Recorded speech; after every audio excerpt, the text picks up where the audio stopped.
My name, Edmund Yakani, Executive Director of CEPO. I would like to take this opportunity with respect to express my voice and my concern as the country is marking today the first day for the newly extended 2 years of political transitional process, which is aiming at transitioning our situation from instability to stability. As a civil society, the indicators for success of this newly 2 years extended transitional period are centered on the following. 1. Timely and adequate allocation of resources to the institutions that are mandated for creating a good enough condition for the conduct of the elections. And these institutions are the National Election Commission, the National Constitutional Review Commission, Political Parties Council, the National Statistics Bureau, the Joint Defense Board. If this institution did not receive any funding as quick as possible in an adequate manner, the chances that they may deliver their mandates that aim at creating a good enough condition for the conduct of the elections may not be high, but it will be very below expectations, and this may make us again to hear excuse for demanding more further extension beyond this extension. And as many people have said, including citizens, that this extension is the last extension, we are communicating to the parties, to the R-ARCSS and the leadership of the country that failure to create a good enough condition for the conduct of the election is scheduled for December 2026 by the deadline of October 2025, and by the deadline of 22nd September 2026, we will demand the incumbent government to resign and an interim government should be established. No more extension, because we are aware that for the last few years, what we have seen is that we have seen some individual political leaders in the government, in the party, are fond of creating excuse and dragging of feet and diversion of resources and diversion of commitment from focusing on implementing the pending task of the R-ARCSS. We appreciate the message that we have had from the newly reconstituted leadership of National Transitional Committee, which says the unification of the forces will be completed in the next 9 months.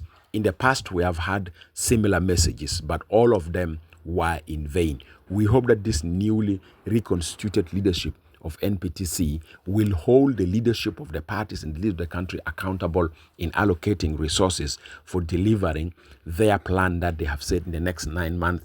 The last phase of the unification of forces will be delivered.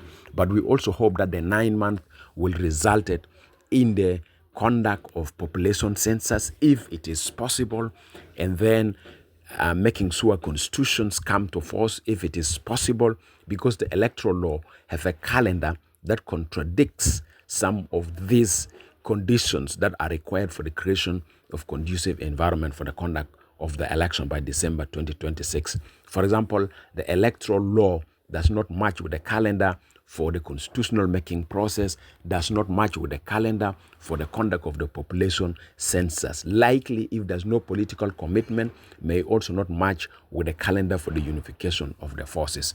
Therefore, as a civil society leader, we are recommending to the leadership of the country at the level of the presidency, at the level of the parties signatory to R-ARCSS, that the country should hold an urgent, inclusive stakeholders meeting and the party signatory to R-ARCSS to review the timeline for the creation of a good enough condition for the conduct of the election as scheduled for December 2026.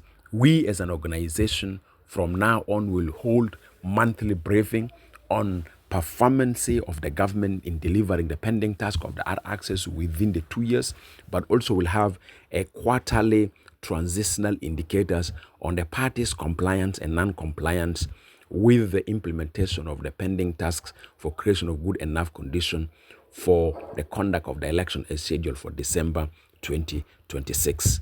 Our message to our leaders at the party level, at the government level, that as long as you don't renew your political pledge for transition the country from instability to stability through full confidence and trust, we are worried that this newly extended 2 years transitional period may end like the previous ones. And we'll hear on 22nd September 2026 an excuse that we need to extend the government because we fail to deliver some of the pending tasks. And this is the voice that we have had, or excuse that we have had for the last 5 years. This time round, no acceptancy.